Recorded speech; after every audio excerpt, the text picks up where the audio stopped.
Bueno, pues buenas tardes a todos. Lo primero que quería empezar pues es agradeciendo al Instituto de la Ingeniería de España pues por la invitación a dar este webinar con el título de la energía del futuro. Y en especial pues quería agradecer a José Ramón y Antonio por el trabajo que hacen para divulgar la ciencia y la tecnología. Eh, ya José Ramón me ha presentado, soy Eva Arenas, soy ingeniero, doctora ingeniera del ICAI. Actualmente soy directora de la Cátedra Rafael Mariño de Nuevas Tecnologías Energéticas. Entonces, bueno, aprovecho el comienzo de la presentación pues para decir lo que es la cátedra. Eh, vale. La cátedra es una de las más antiguas que existe en la universidad.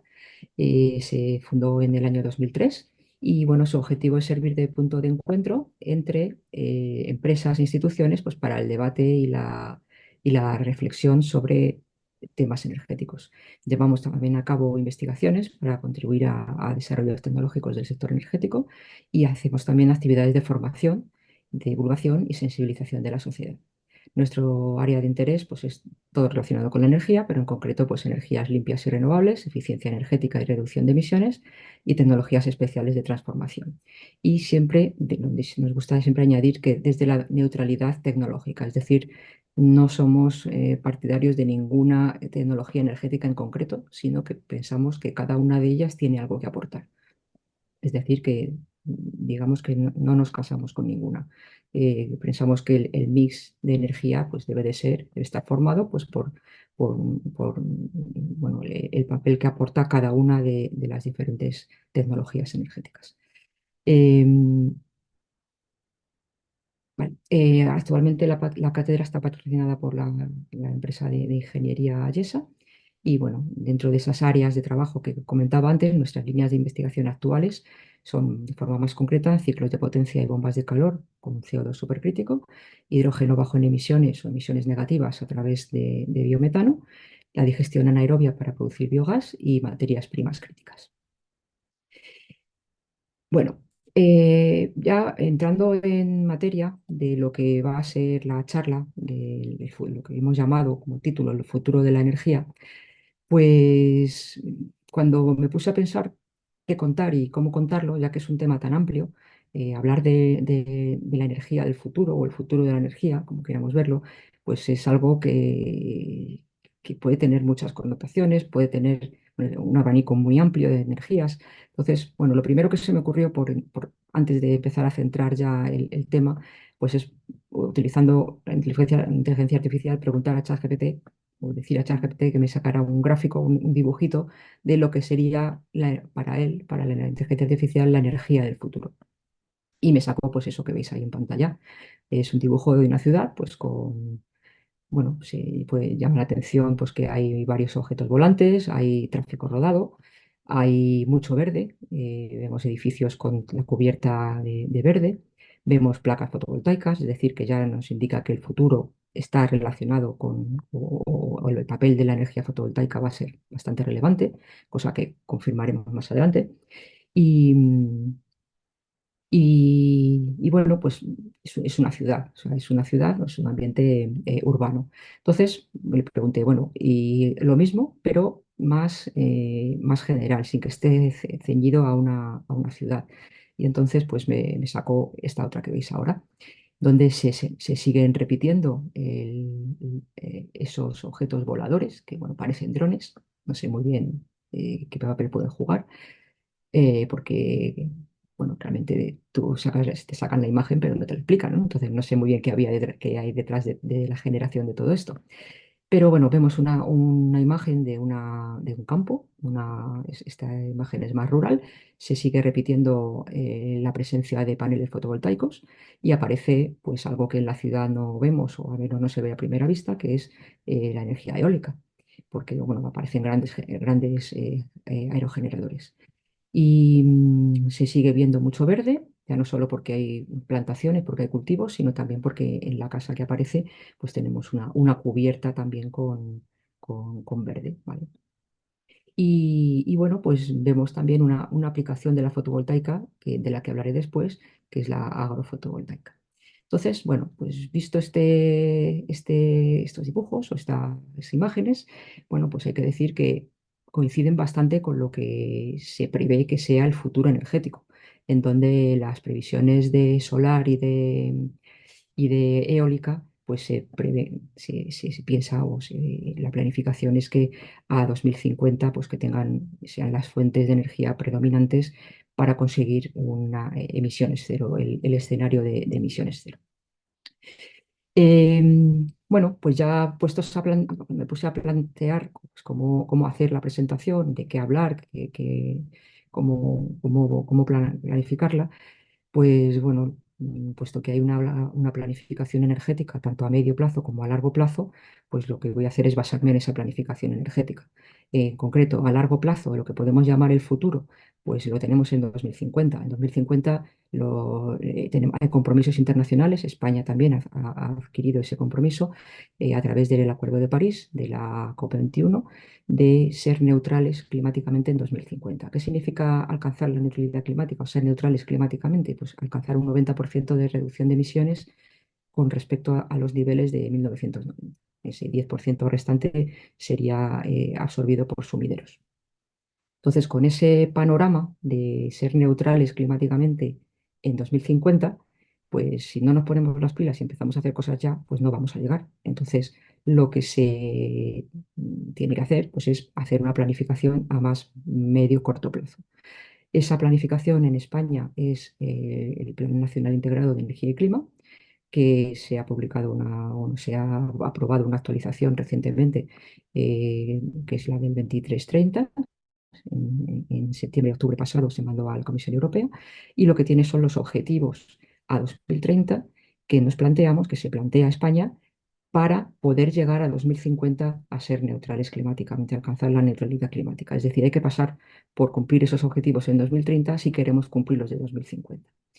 El Plan Nacional Integrado de Energía y Clima, la abreviatura es PNIEC, es una actualización, como decía antes, la que tenemos ahora mismo es la del 2023-2030. Hubo una anterior en 2021, pero se ha actualizado, bueno, pues por todos los conflictos, bueno, la guerra de Ucrania, básicamente, que, bueno, pues ha puesto el gas en una situación, bueno, nos ha puesto en una situación de vulnerabilidad energética. Entonces, bueno, la Unión Europea reaccionó con una serie de medidas, como por ejemplo el Fit for 55 o el REPowerEU, que son medidas que se han tenido en cuenta a la hora de elaborar esta nueva o esta actualización del PNIEC, del Plan Nacional Integrado de Energía y Clima. Entonces, esta actualización es la que yo voy a utilizar como hilo conductor, pues para ver esa energía del futuro, por qué fuentes, por qué tecnologías estará formada. Y revisaremos los objetivos a 2030 que nos permitirían llegar a la neutralidad climática de 2050. La estructura de la presentación entonces es la siguiente. Primero voy a describir el PNIEC 2330, una descripción general, luego hablaré de los objetivos del PNIEC. Aquí hay mucho número y tampoco quiero perderme los números, simplemente quiero ir un poco al grano de lo más importante. Hay que dar números porque se trata de cumplir unos objetivos y para eso pues, hay que poner números, pero no quiero hablar mucho de ello.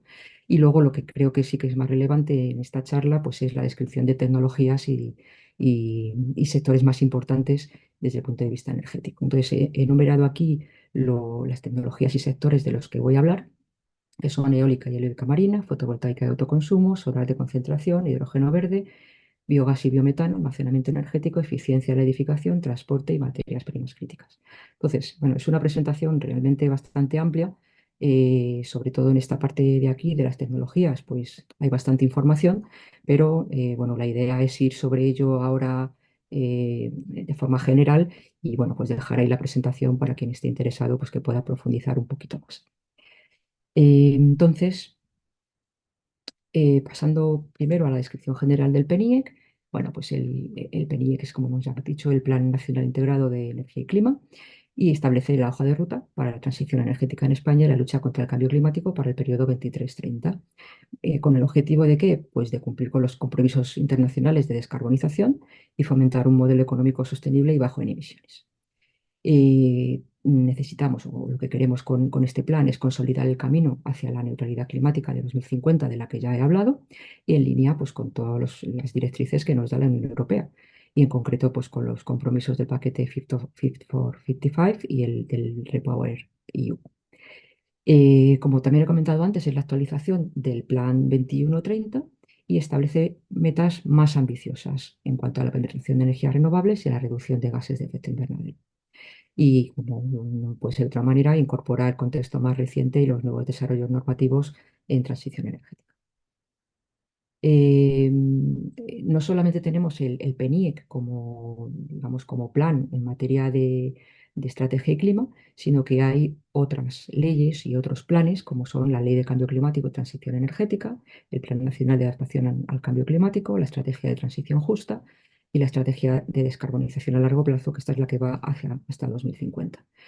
Y además existe una serie de planes sectoriales, unas hojas de ruta que se han marcado para diferentes sectores, en donde básicamente el esquema de cada uno de ellos es pues, establecer unos objetivos para cada uno de estos sectores y unas medidas a llevar a cabo o planificadas para poder conseguir esos objetivos. Entonces tenemos hoja de ruta del autoconsumo, de la energía, del hidrógeno renovable, del biogás, del desarrollo de la eólica marina y las energías del mar, de la gestión sostenible de las materias primas minerales, la estrategia del almacenamiento energético y la estrategia nacional contra la pobreza energética. Pues, bueno, todo esto es lo que da forma a nuestra normativa y a los objetivos energéticos y climáticos. Bueno, objetivos del PNIEC. Bueno, pues como objetivos generales se plantea una reducción de emisiones de gases de efecto invernadero del 32% con respecto a los niveles de 1990 y del 55% con respecto a los niveles de 2005. ¿Vale? Entonces, estos objetivos son a 2030. El PNIEC es siempre objetivos a 2030. Establece además un valor de eficiencia energética del 43%, un porcentaje de renovables sobre energía final del 48%, es decir, el 48% de la energía final vendría de renovables y un 81% de la generación eléctrica será de carácter renovable.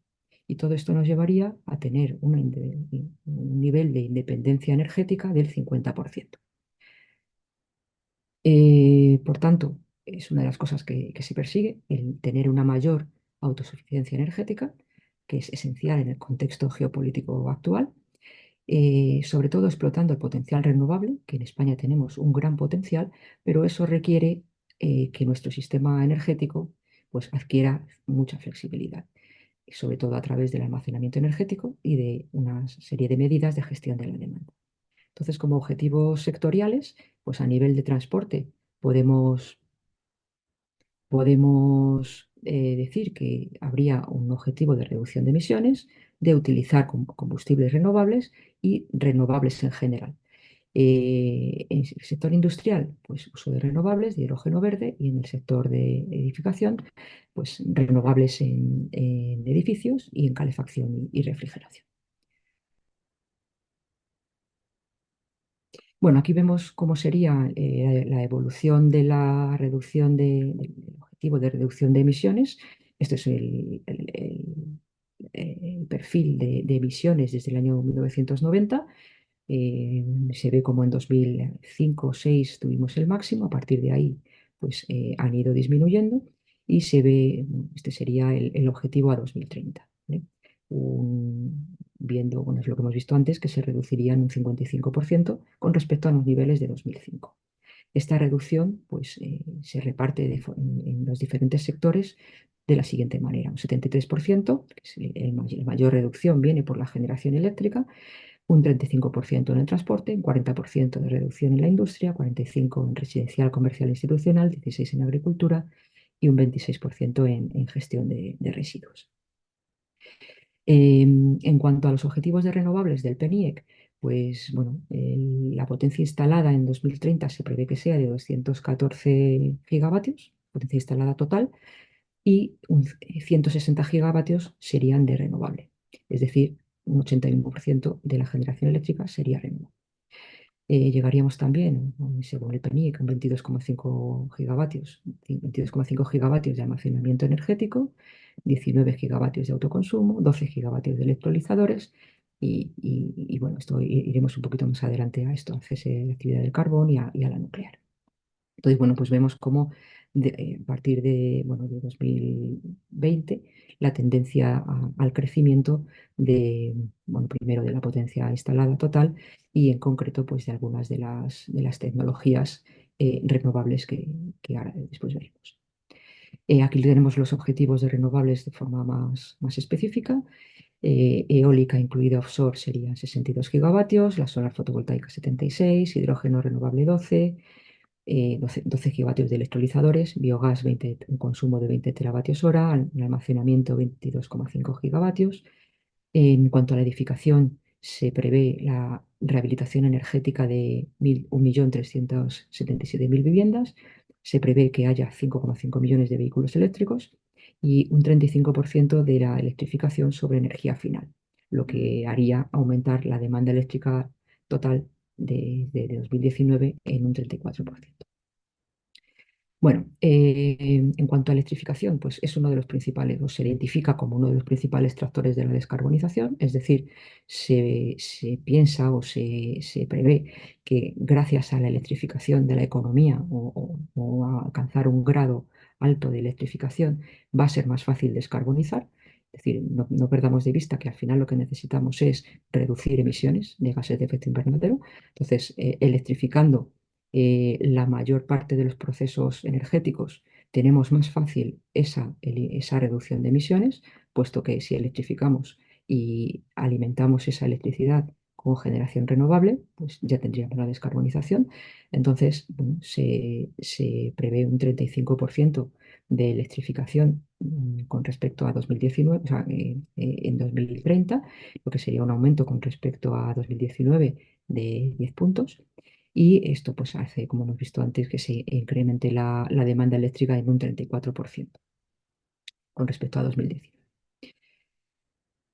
Otros aspectos del PNIEC, pues bueno, hay medidas del ámbito social y territorial, por ejemplo, el Fondo de Transición Justa, el Fondo Social del Clima, medidas de protección de los consumidores energéticos y de transporte, lucha contra pobreza energética y medidas para desarrollo de renovables compatible con la biodiversidad. Además, promueve cambios en transporte y en la movilidad, potenciando modos de vida más saludables, colectivos e inclusivos, profundizando en las transformaciones de las ciudades con despliegue de zonas e itinerarios peatonales y el impulso del uso de la bicicleta. Y además se fomenta el incremento de las absorciones de gases de efecto invernadero de los sumideros, tanto agrícolas como forestales, para contribuir al cumplimiento de los objetivos del Acuerdo de París, ese 10% que veíamos que sería necesario a 2050. Bueno, pues pasamos a ver la descripción de las tecnologías y sectores más relevantes que comentaba antes. Primero vamos a recorrer las tecnologías de producción de electricidad y luego iremos hacia las energías, digamos, de uso térmico. Bueno, como ya hemos visto, el PNIEC prevé para el 2030 una potencia total de 214 gigavatios del sector eléctrico, los que 160 gigavatios son de generación renovable. Aquí tenemos el desglose de toda la generación, del parque de generación eléctrico en 2030, bueno, en diferentes años y el objetivo de 2030. El reparto que aparece aquí, según se dice en el PNIEC, entre las distintas tecnologías es orientativo y al final dependerá de la evolución tecnológica, de los costes, de la disponibilidad y de la capacidad de integración de las distintas tecnologías. Bueno, entonces vamos a empezar por la eólica. En la eólica, pues se prevé un aumento notable en la capacidad de generación, con 62 gigavatios, actualmente son 36. Incluimos en esos 61, incluye el plan en esos 62 gigavatios, 3 gigavatios de eólica marina. En cuanto al ranking, digamos, de producción de tecnología, de producción de energía eléctrica, pues, según potencia instalada, la energía eólica sería en 2030 la segunda tecnología. Ahora tenemos ya energía eólica terrestre, es decir, energía eólica. la energía eólica terrestre que tenemos ahora mismo es una tecnología que está consolidada, ya está produciendo, teniendo una cuota de producción bastante importante a día de hoy. Entonces, lo que se prevé con esa eólica terrestre, o sea, esos aerogeneradores que tenemos ahora mismo instalados, se prevé que haya repotenciaciones de instalaciones cuando lleguen a final de vida útil. Estas repotenciaciones lo que supone pues, es sustituir los sistemas que ahora mismo son obsoletos por tecnología más avanzada y de más potencia, lo que permitirá un mejor aprovechamiento del recurso energético. Por tanto, tendrán mayor eficiencia. Habrá una reducción del impacto ambiental, ya que se concentrará la generación en zonas ya destinadas a este fin, es decir, no se abrirán nuevas zonas a poner nuevos generadores, sino se quitarán los viejos que hay que queden obsoletos y se utilizarán esas zonas, esas áreas, y por tanto también se minimizará la necesidad de nuevos tendidos de redes, se optimizará la red eléctrica. Y además, pues esto dará pie a impulsar la economía circular, fomentando el reciclaje de componentes y, y, bueno, habrá que aplicar criterios de economía circular en el desmantelamiento de las instalaciones antiguas. Esto es un ejemplo de estas repotenciaciones. Esto es una noticia de hace poco, de hace menos de un mes, donde se dice que la Xunta pues, va a poner en marcha la repotenciación de los 25 parques eólicos más antiguos de Galicia y que permitirá la retirada de 800 molinos del paisaje gallego. Es decir, como en el mismo puesto que hay ahora mismo un aerogenerador, se va a poner otro más potente, pues al final lo que se quiere es que haya menos área ocupada, es decir, poder liberar espacio para, para, bueno, para otros usos. Eh, Eso respecto a la eólica terrestre. La eólica marina, bueno, pues la eólica marina es sector energético que lo que hace es aprovechar, bueno, similar a la eólica terrestre, pero utilizando la fuerza del viento en ubicaciones marinas. España cuenta con 6.000 kilómetros de costa y pues, hay un recurso eólico que es constante y abundante que se puede y se debe aprovechar. Em, Estas instalaciones marinas tienen un factor de capacidad que es mejor que la eólica terrestre. El factor de capacidad es la relación que existe entre la energía real generada por una central o una instalación durante un periodo y la energía generada que se habría producido trabajando a plena carga durante ese mismo periodo. Entonces, en esta gráfica podemos ver cómo la eólica marina, son estos rectángulos azules que están aquí dibujados, bueno, pues tienen factores de capacidad superiores a los que tiene la solar fotovoltaica y la eólica terrestre. ¿Vale? Eso es una de las ventajas que tiene la eólica marina, ese mayor factor de capacidad. Em, ¿Por qué este mayor factor de capacidad? Pues bueno, pues esa es una de las ventajas que tiene, porque tenemos una velocidad media del viento superior en el mar, una densidad mayor que en tierra, una densidad en concreto es de 5 megavatios por kilómetro cuadrado, lo que permitiría menores alturas de torre. Es un recurso menos intermitente, el viento sopla de forma más continua y eso, pues, como hemos visto antes, aumenta el factor de capacidad y nos da una mayor seguridad de suministro y una mayor disponibilidad. En cuanto a la tecnología, los aerogeneradores marinos son similares en concepto a los terrestres. Lo único que hay que tener pues, una especial prevención con la corrosión, es decir, hay que diseñarlos de una forma, mejores materiales diferentes para que no haya corrosión por el entorno agresivo en el que están puestos en el mar bueno, tienen un mayor rendimiento máximo pues por estos aspectos de densidad y mayor recurso disponible. Bueno, según la Agencia Internacional de la Energía, la eólica marina supondrá la mitad de la generación eólica en España, perdón, en Europa, en el año 2040. Retos para la eólica marina, pues sobre todo reducción de costes y bueno, pues que las soluciones flotantes, bueno, hay que desarrollarlas, hay que desarrollar bien la tecnología y además desarrollar técnicas que sean poco invasivas sobre el medio marino. Existen además en España unos planes de ordenación del espacio marítimo donde se dice pues, cuál es la zona donde se pueden instalar parques eólicos. En concreto, em, he puesto aquí la que corresponde a la demarcación marina noratlántica, pues, Galicia, Asturias, Cantabria y Euskadi, y hay unos 2.700 kilómetros cuadrados disponibles para parques eólicos, que son estas zonas azules, estos cuadritos azules que se ven aquí. Bueno, pues el resto de costas está también establecido donde podría haber parques eólicos. En la fuente es pues, estos planes de ordenación. Y bueno, pues aquí tenemos una transparencia donde vemos potencias de aerogeneradores, pues, cómo han ido evolucionando a lo largo de los años. Respecto a fotovoltaica y autoconsumo, bueno, pues la solar fotovoltaica también va a jugar un papel central en la transición energética. La energía solar fotovoltaica consiste en la conversión directa de la radiación solar a electricidad, en concreto a corriente continua, a través del efecto fotovoltaico. Según el PNIEC, el objetivo es de 76 gigavatios. En 2030, actualmente tenemos 46. Bueno, parte de ese objetivo de 76 gigavatios es de autoconsumo, que serían 19 gigavatios.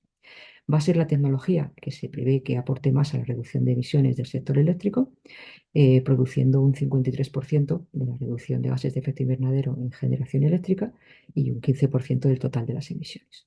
Bueno, este autoconsumo del que se habla en el PNIEC, en el plan, que es parte de estos 76 gigavatios, pues se entiende como autoconsumo las instalaciones de generación de energía eléctrica que están destinadas a un solo consumidor o a varios asociados. Y bueno, aunque realmente el autoconsumo no tiene por qué ser de fotovoltaica, pero realmente es la que más se ha desarrollado. Em, Retos de la fotovoltaica, pues sobre todo el desarrollo de nuevos materiales pues para conseguir mejores rendimientos y más durabilidad. También la reducción de costes, tanto en el desarrollo, construcción, operación y mantenimiento de grandes plantas fotovoltaicas, la integración de la energía solar fotovoltaica en edificios y en otras infraestructuras y sectores, por ejemplo, vehículo eléctrico, agrofotovoltaica, mobiliario urbano, fotovoltaica flotante, etcétera. Y sobre todo una mejora de la gestionabilidad y la integración en la red de la generación fotovoltaica, ya que al ser un recurso eh, intermitente, y que además pues, depende de si sale el sol o no, pues es un punto clave el de la gestionabilidad. Bueno, aquí tampoco voy a entrar mucho, es un poco de la tecnología que hay para la fabricación de los paneles fotovoltaicos. Ahora mismo las células fotovoltaicas, los paneles están hechos con células de silicio cristalino y alcanzan una eficiencia máxima de un 26%, pero en los últimos años pues está ganando protagonismo las células de perovskita y la perovskita alcanza rendimientos similares, pero con métodos de fabricación mucho más simples y con costes de producción bastante menores. Con lo cual, bueno, pues se prevé que en el futuro pues bueno, hay gran cabida para el desarrollo de estas células fotovoltaicas con perovskita y se considera que es un material clave para la próxima generación de módulos fotovoltaicos. Aparte, bueno, en esta otra gráfica de aquí, perdón, en la gráfica anterior, lo que vemos es simplemente que existen paneles monofaciales y bifaciales, que estos bifaciales son simplemente que es un panel con dos caras activas, digamos, para recoger no solo la radiación directa, sino también la difusa, y, bueno, pues han tenido un protagonismo cada vez mayor en el mercado, y se prevé que así siga siendo así.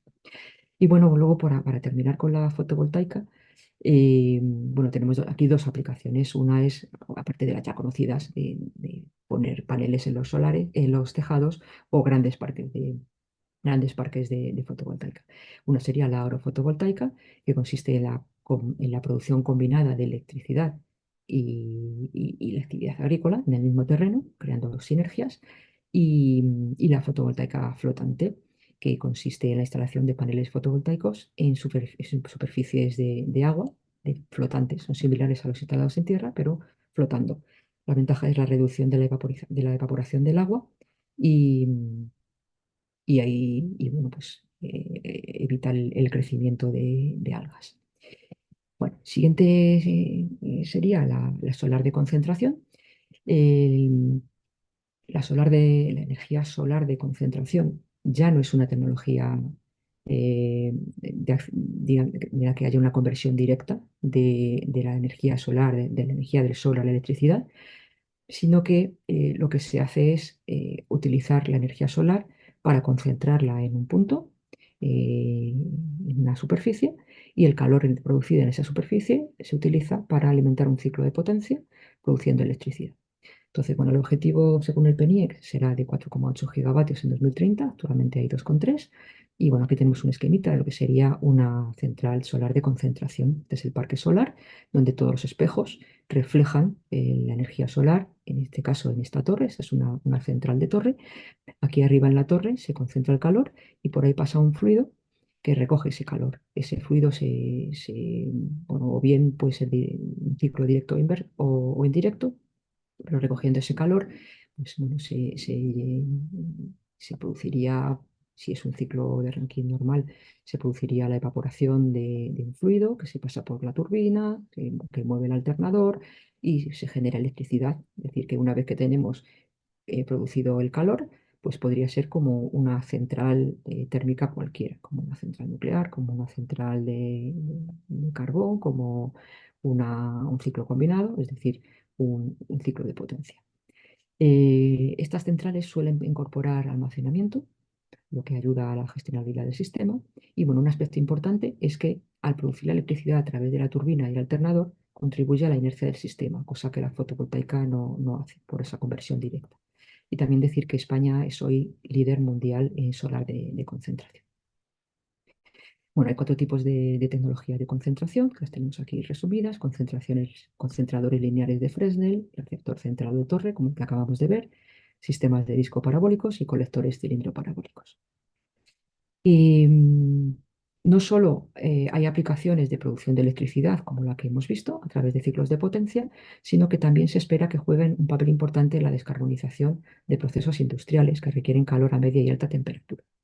De hecho, Protermosolar, que es la patronal de las empresas dedicadas a energía solar de concentración, estima este potencial en 36,8 gigavatios, con aplicaciones en sectores como alimentación, química, papel o textil.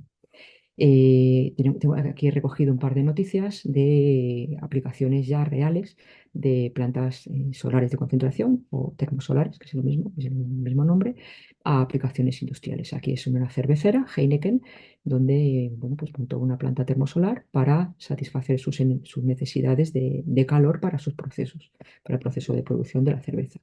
Y aquí algo similar, la empresa Tetra Pak.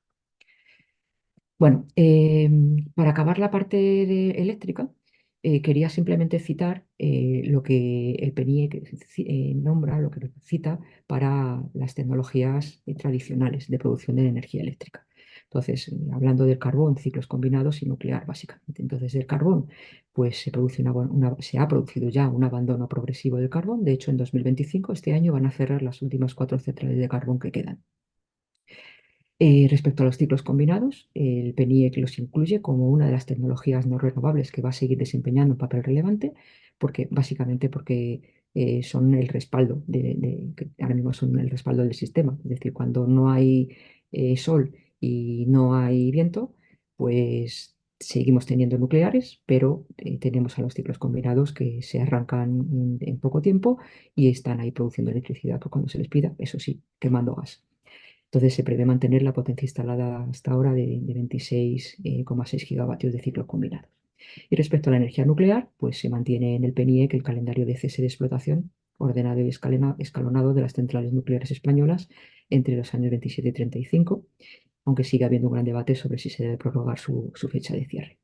Bueno, he puesto aquí el resumen del calendario de cierre de las nucleares, que van desde el 2027, que cerraría la primera, Almaraz 1, hasta el 2035, que cerraría la última, que es Trillo. Y, y bueno, pasamos ya a lo que sería la parte ya no eléctrica, sería la parte más de usos térmicos. Entonces, en primer lugar, nos encontramos con el hidrógeno verde. El plan prevé la instalación de 12 gigavatios de electrolizadores para producir hidrógeno verde, triplicando el objetivo del anterior PNIE, que eran 4 gigavatios. Entonces, bueno, ahora mismo se está produciendo hidrógeno en España, es decir, hay una producción y un uso de hidrógeno a través de procesos ampliamente establecidos, en donde se utiliza el hidrógeno como materia prima, por ejemplo, en el refino, en fertilizantes, industria química o acero. En todos estos casos, el hidrógeno se obtiene de la misma manera, que es a partir del reformado con vapor de gas natural, es decir, utilizando un combustible fósil. Y este hidrógeno producido así, a partir del reformado de gas natural, se llama hidrógeno gris. Y como decía, este es el que se está consumiendo ahora mismo en España y el que se está produciendo de forma mayoritaria. Un 98% es este hidrógeno. ¿Qué consumo hay de hidrógeno en España? Pues en 2022 hubo 610 kilotoneladas. En términos energéticos, sería un 6% de la demanda de gas natural. Entonces, ¿qué se trata de hacer con el hidrógeno? Bueno, pues lo primero de todo, sustituir este hidrógeno gris que ahora mismo estamos consumiendo. Sustituir este hidrógeno gris por un hidrógeno verde o bajo en emisiones, y con ello ya estaríamos contribuyendo a la descarbonización de los sectores que usan este hidrógeno como materia prima. ¿Qué es este hidrógeno bajo en emisiones? Bueno, pues hay diferentes formas de producir hidrógeno bajo en emisiones, pero la que está teniendo más y la que se prevé que tenga más importancia es a través de la electrólisis del agua. Es decir, y eso es el hidrógeno verde. El hidrógeno verde es la producción de hidrógeno a través de electrolizadores en los que el proceso de electrólisis se realiza utilizando electricidad renovable. Entonces, eso tenemos ahí el hidrógeno verde. Pero, ¿para qué necesitamos tantos electrolizadores? ¿Para qué necesitamos 12 gigavatios de electrolizadores? Si, bueno, realmente nuestro consumo de hidrógeno no es tan grande. Bueno, pues porque la mayoría de los escenarios futuros señalan un consumo de hidrógeno notablemente mayor que el que estamos usando ahora mismo, simplemente pues, usando hidrógeno como materia prima. ¿Por qué? Pues porque se prevé utilizar hidrógeno y los derivados del hidrógeno como combustible.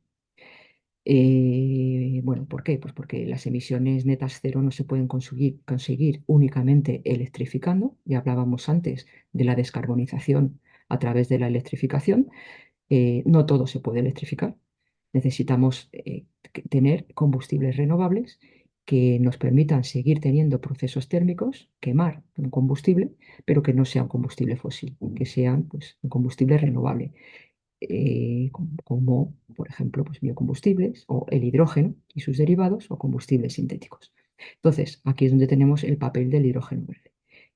Se prevé que juegue un papel fundamental en la descarbonización de sectores industriales difíciles de electrificar y también para el transporte pesado.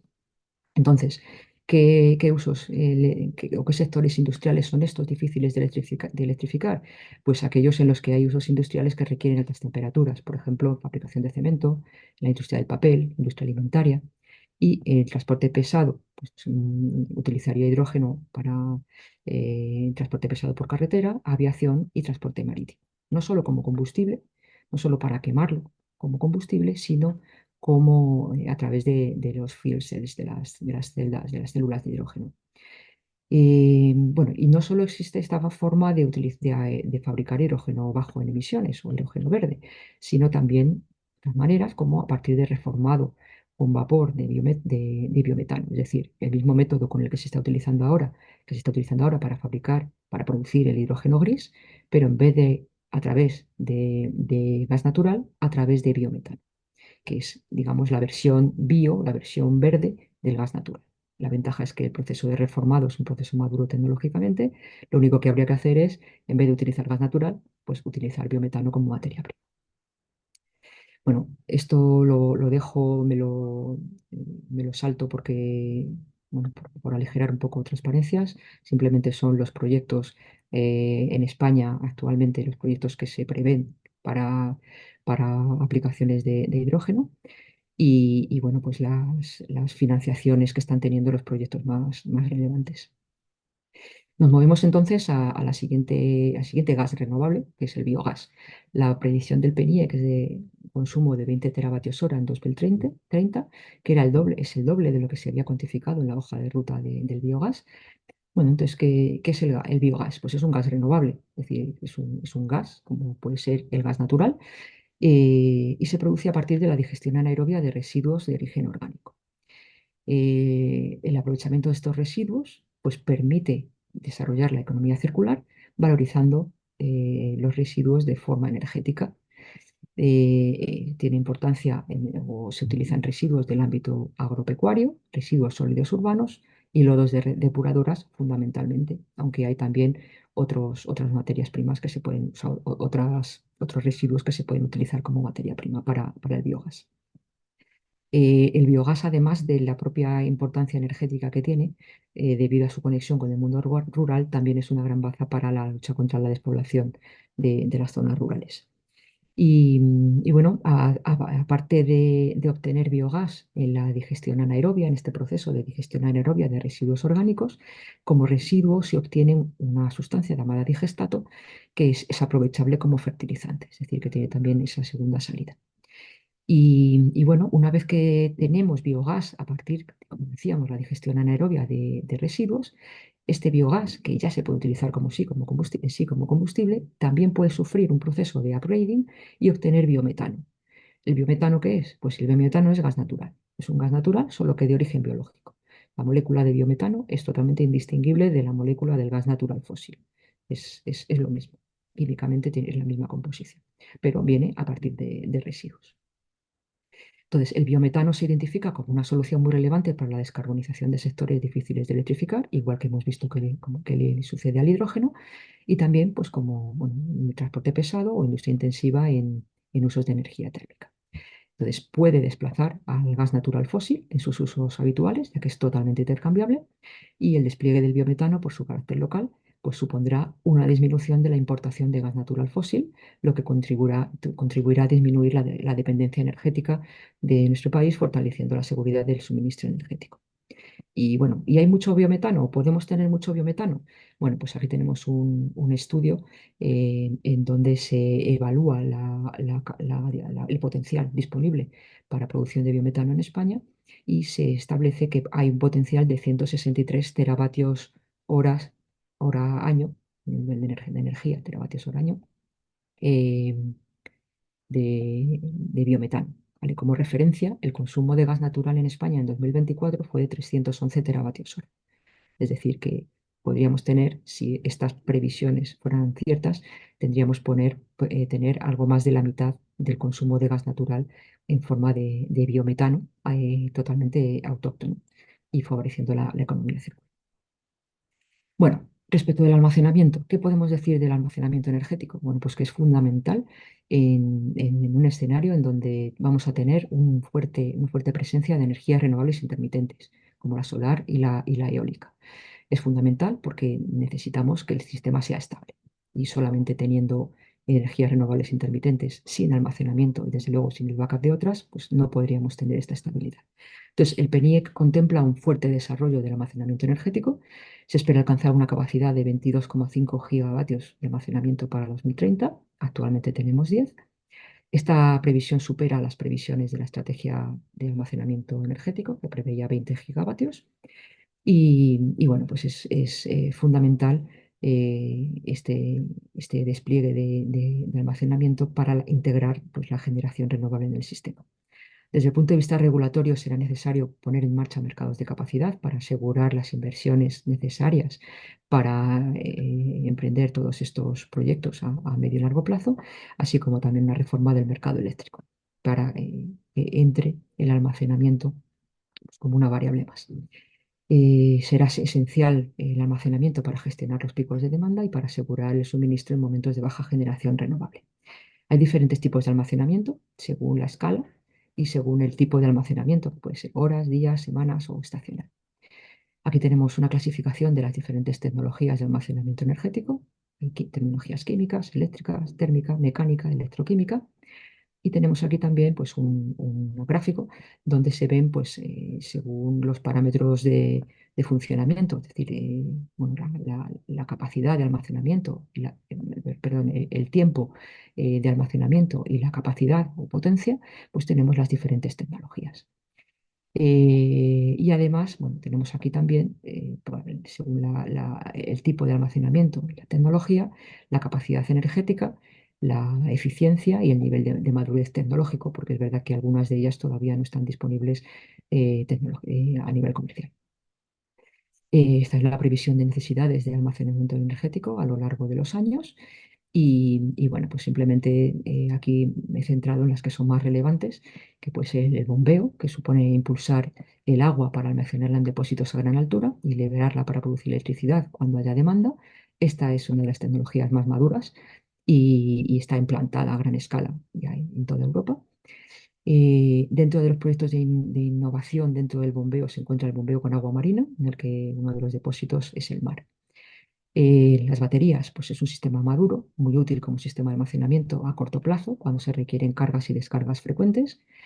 Y su principal objetivo a corto plazo es la reducción de costes, el aumento de la vida útil de los sistemas y favorecer la reutilización y reciclaje de los dispositivos, y ya que bueno, pues el punto débil es el uso de materiales críticos. Entonces, si se pueden reciclar, pues bueno, sería lo ideal. El hidrógeno, pues también se puede utilizar como método de almacenamiento, ya que se puede almacenar el hidrógeno a través de métodos físicos, como hidrógeno no comprimido, químicos, a través de líquidos orgánicos, para que son fácilmente transportables, empleando las actuales redes de suministro, como por ejemplo líquidos orgánicos como el metanol o el amoníaco. Y luego el almacenamiento térmico, que permite aprovechar los vertidos de energía eléctrica para producir calor o frío que se pueda utilizar posteriormente. Bueno, respecto a la edificación, bueno, pues el PNIEC prevé la rehabilitación energética de 1,37 millones de viviendas en 2030 y bueno, el PNIEC está reforzado pues, por el nuevo marco normativo en torno a la Directiva de Eficiencia Energética en Edificios.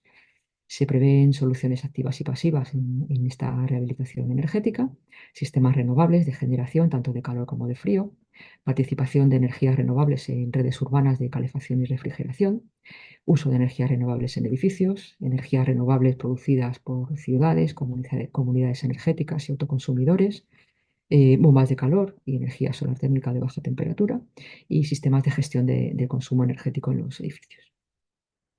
Respecto al transporte, bueno, pues en el sector de transporte se priorizará la electrificación y el uso de biocarburantes avanzados, con el objetivo de que el 28% de la energía utilizada en el sector transporte en 2030 provenga de fuentes renovables.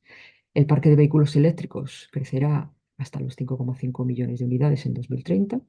Y bueno, que he querido citar aquí también los combustibles sintéticos, que se prevé que tengan una importancia también muy importante.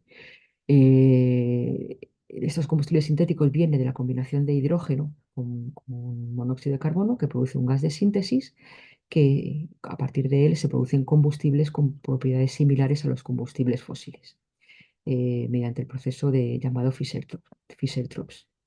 Y lo bueno es que estos combustibles se pueden almacenar a gran escala, como ahora los combustibles fósiles, y bueno, pues son muy relevantes en la descarbonización del sector transporte, ya que son neutros en emisiones y sobre todo, pues no requieren cambiar los motores actuales, sino que valdrían los mismos motores.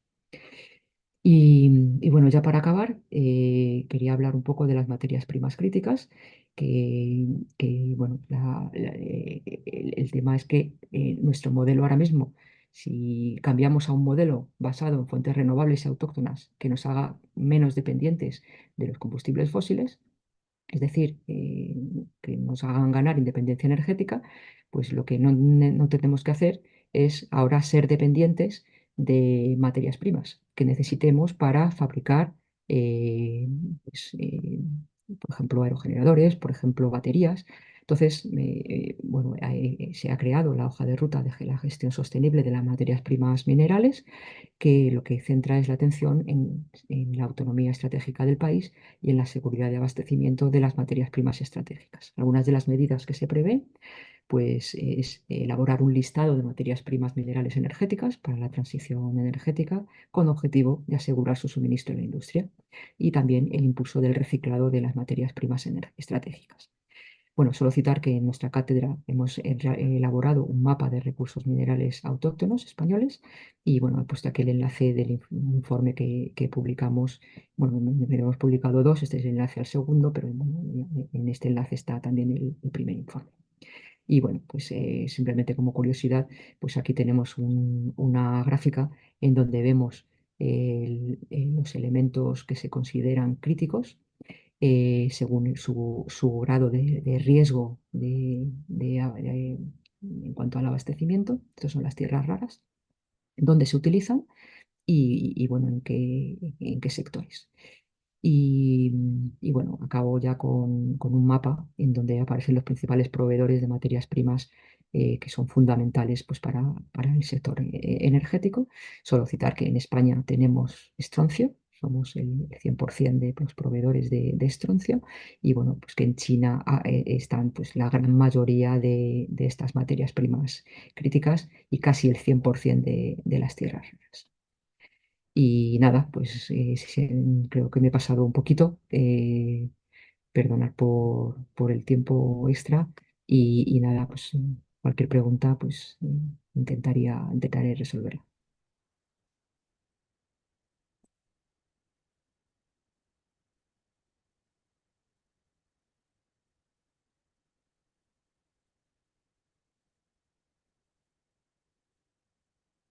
¿Me he pasado mucho? Es que no tenía No, tenía no, un reloj. no te has pasado nada, Eva, está fenomenal.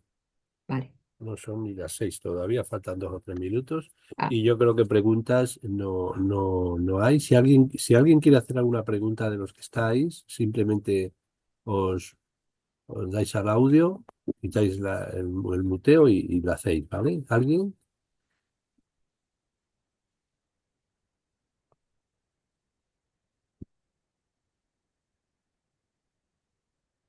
Gloria dice muchas gracias por la charla, muy interesante. Fenomenal.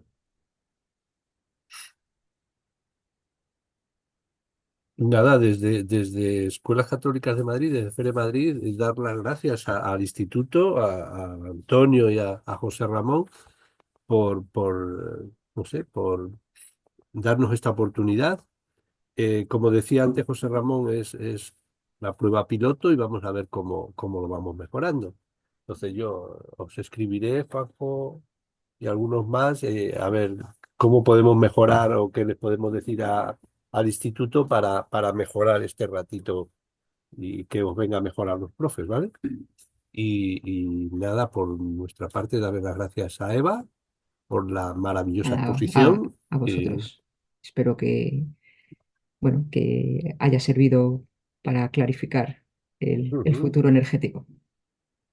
Pues eso, que muchísimas gracias a los que habéis asistido y muchísimas gracias a Eva y al instituto. Gracias y hasta aquí. Bueno, buenas tardes. Buenas Gracias. tardes.